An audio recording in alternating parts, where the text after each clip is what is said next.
I absolutely think that David believes in art like a religion, and that is super present in the movie. It feels like really contagious, actually. He also, I think there's a limitation, a bodily limitation that is maddening for him, and you can feel that as well. And that if you, when he, I don't want to like ruin the movie, not that it's easy to ruin, but the moment in the end when change is accepted and when he sort of succumbs to the evolving world that he's living in, and the sort of like beautiful, gentle countenance that washes her, I think even though the movie is scary and bloody, it's so beautiful and so reverential of art slash spirituality slash humanity slash God, religion, whatever you want to call it. It definitely has a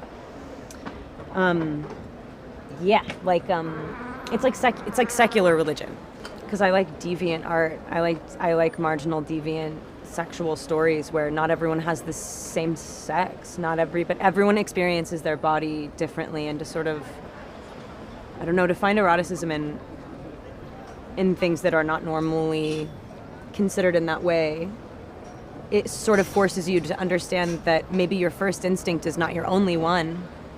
And like, I don't know, I just think he really feels the walls of his body. He's really trying to push himself out. It's a kind of a noir about performance art that takes place in an alternate universe. I don't know if that would actually help anybody understand the movie, but at least that's a semi-accurate description.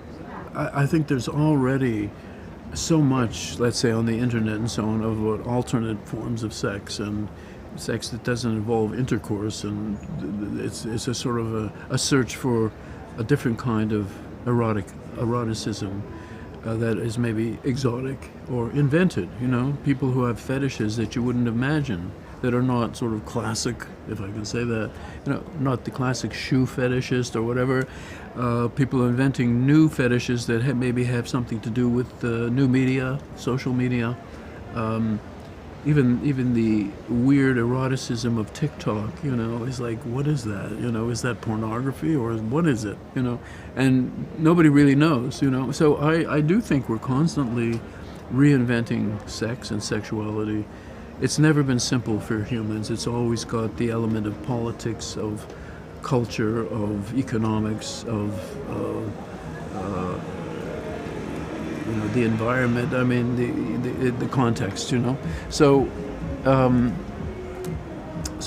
in short, I think that there will be new forms of sexuality that will establish themselves in the future.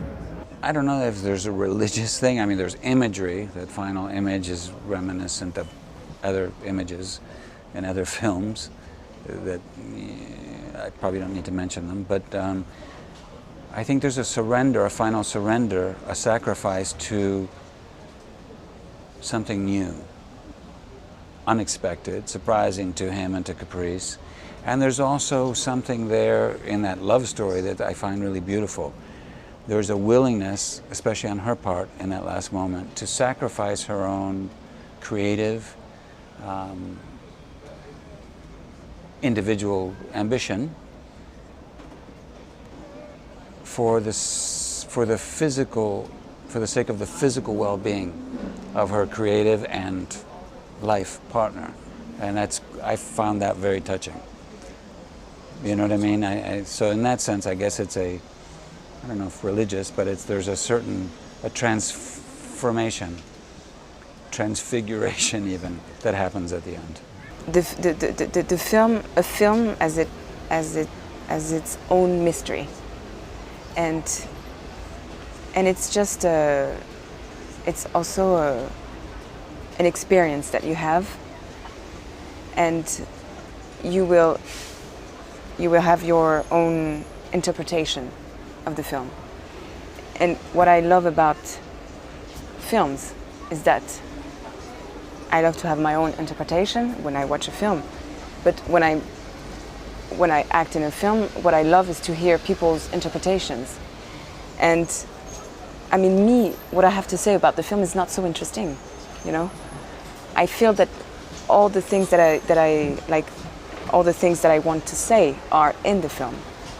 So so it's always complicated, I feel, to talk about the film. But I will talk about the film. I think that the movie is very metaphorical. So what I've understood from the film, even though I don't think that I'm really interested about like understanding things, it's more like I like to, when I watch a film, I like to feel, and not like being, I don't try to, I mean, whatever. It's becoming complicated. But no, I think so. It's a metaphor, and so from what I understood is that it's a metaphor about what it is to be an artist.